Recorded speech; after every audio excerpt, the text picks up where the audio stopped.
আসসালামু আলাইকুম। আজকে আমরা ফ্যামিলি কার্ড কীভাবে পাবেন বা কীভাবে আবেদন করবেন সেটা দেখাবো। সেটা করার জন্য আপনাদেরকে প্রথমত মোবাইলের ক্রোম ব্রাউজারটি ওপেন করতে হবে। ক্রোম ব্রাউজারটি ওপেন করে এখানে লিখবেন টিসিবি দিয়ে সার্চ দিবেন। সার্চ দিলে দেখবেন ট্রেডিং কর্পোরেশন অফ বাংলাদেশ টিসিবির ওয়েবসাইটটি আসবে। এরপরে এটাতে ক্লিক করে দেখবেন এরকম একটা ওয়েব পেজ শো করবে। যদি এরকম না আসে থ্রি ডট বাটনে ক্লিক করবেন, দেখবেন ডেস্কটপ সাইডে না থাকবে না।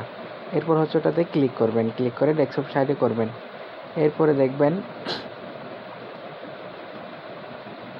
দেওয়ার পরে নিচের দিকে আসবেন, দেখবেন এখানে নোটিশ দিকে একটু জুম দিবেন। জুম দিয়ে দেখবেন টিসিবির স্মার্ট ফ্যামিলি কার্ড সেবা, এটাতে ক্লিক করবেন।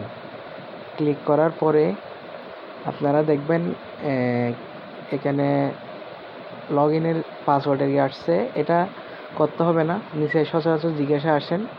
দেখেন এখানে টিসিবি স্মার্ট কার্ডের জন্য কিভাবে নিবন্ধিত হওয়া যায়। টিসিবির স্মার্ট কার্ড এর জন্য আপনার এলাকার স্থানীয় প্রতিনিধি অর্থাৎ মেয়র, কাউন্সিলর, চেয়ারম্যানের কার্যালয়ে আবেদন করতে হবে। সর্বনিম্ন আয়ের পরিবারের জন্য প্রযোজ্য। টিসিবি স্মার্ট কার্ডের জন্য নিবন্ধিত হতে কোনো ফি লাগবে কি না? না, কোনো প্রকার ফি, টাকা জমা দিতে হবে না, এটা সম্পূর্ণ বিনামূল্যে। টিসিবির স্মার্ট কার্ডের জন্য নিবন্ধিত সবচেয়ে গুরুত্বপূর্ণ দুটি বিষয় কী কী? এগুলো হচ্ছে জাতীয় পরিচয়পত্র এবং জন্ম তারিখ, আর হচ্ছে নিজের মোবাইল নাম্বার। এগুলো লাগবে। এক পরিবারে কতজন টিসিবি নিতে পারবে? এক পরিবারের জন্য একজন টিসিবি স্মার্ট কার্ডের জন্য নিবন্ধিত হওয়া যাবে। টিসিবির স্মার্ট কার্ড কখন এবং কোথা থেকে সংগ্রহ করা যাবে? এটা হচ্ছে টিসিবি স্মার্ট কার্ড ডেলিভারির জন্য প্রস্তুত হলে কার্ডের জন্য নিবন্ধিত নাম্বার অনুযায়ী ওই নাম্বারে যোগাযোগ করা হবে। এরপরে এটার জন্য এখনও কয়েকটা জেলায় দিচ্ছে, ওই জন্য সাময়িক কোনো অনলাইন আবেদন সিস্টেম নাই। অনলাইনে যখন আবেদন সিস্টেম আসবে তখন আপনাদেরকে দেখে দেওয়া হবে। কয়েকটা জেলার মধ্যে আপাতত ফ্যামিলি কার্ড সব জায়গায় দেওয়া হচ্ছে না, কয়েকটা নির্দিষ্ট জায়গায় দেওয়া হচ্ছে।